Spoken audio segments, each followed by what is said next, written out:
Nadhim Zahawi.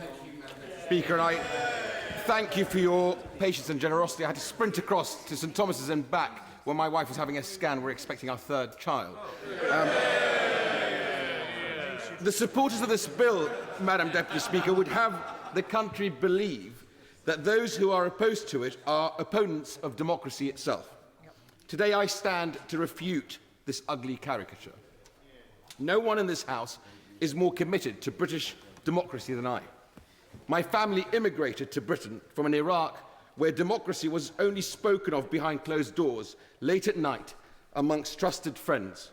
Compared to the brutal realities of Saddam's rule, democracy was an abstract dream.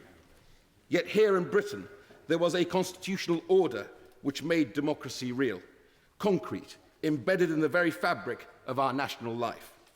Here was a judiciary, unelected, I grant you, which interpreted the law in the interests of the public and not of the ruling party. Here was also a queen, again unelected, whose impregnable position as head of state made sure that no politician could ever wield supreme power. And here also was the oldest and greatest of parliaments, an elected House of Commons to embody the will of the people, and an appointed House of Lords to stand as a check against the tyranny of the majority.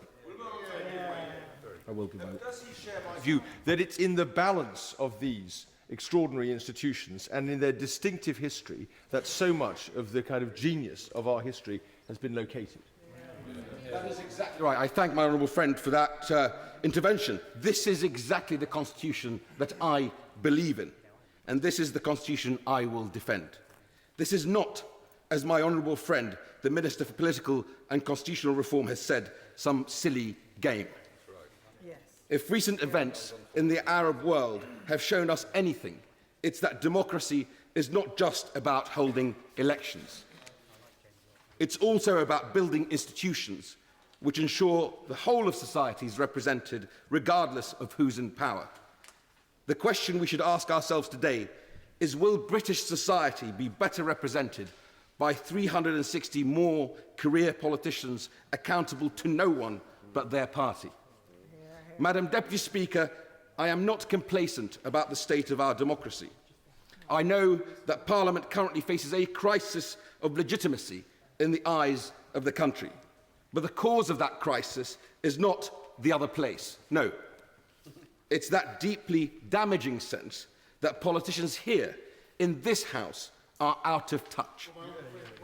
I will give way to my own friend. I'm grateful to my honourable friend. Does he agree with me that reform in the other place does not solve the problems in reforming this place? This chamber needs to be more effective in holding the executive to account. Making changes down the road with who knows what outcome is not the answer. We must reform this House, and we must ensure that the other House serves through revising our legislation rather than undermining the democratic supremacy of this House.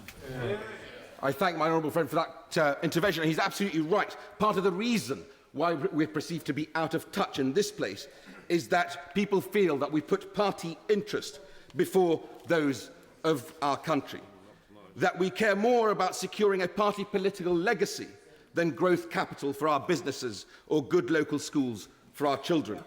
The public want to see a parliament that legislates well in the national interest. They want to see MPs who are on their side and who are and they are up to the job.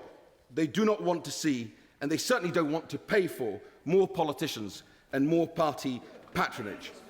I have conducted new scientific polling which shows that 60% of the public are opposed to spending more money on politicians and elections. Yet this is what the public are being offered with this bill. If we're really trying to fix Parliament, then we need to give it the tools to legislate better. Let us strengthen the role of select committees. Let us give more time to backbench business, but let us not solve the problem of a broken legislature by making it harder to legislate. Let us not inflame the deep mistrust of party politics by bringing in a system which hands more power over to the party machine.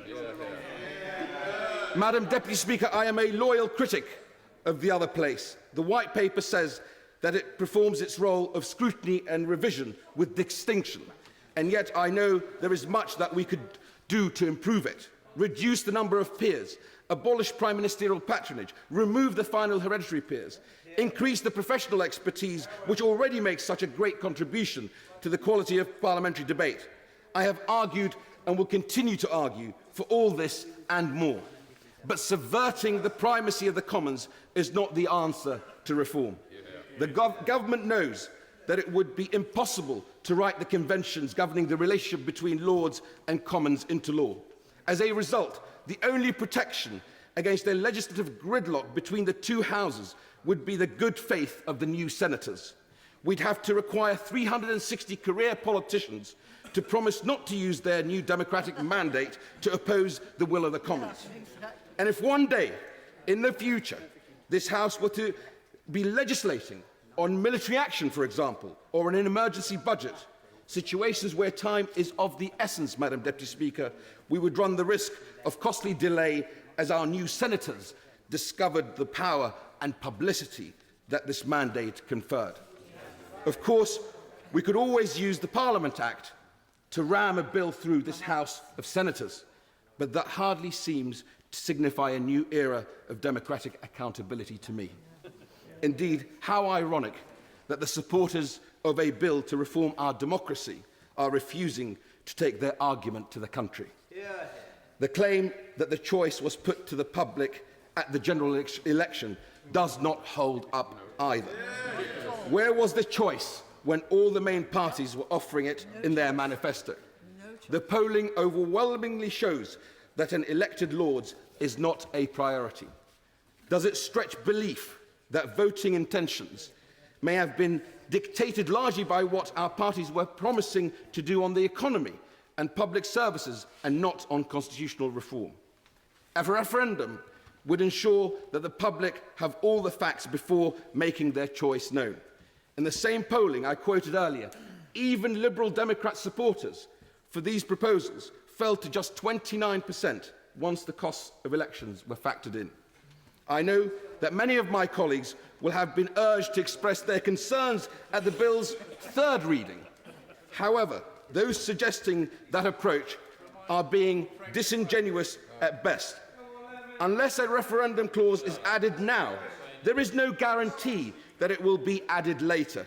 And with a combination of the Parliament Act being used and the members opposite stating they will support the bill at second and third reading, there is little chance that a backbench amendment would be successful, Madam Deputy Speaker. The only way the views of honourable members will be heard and debated properly, Madam Deputy Speaker, is if we vote against the programme motion and, in the absence of a referendum clause, vote against second reading.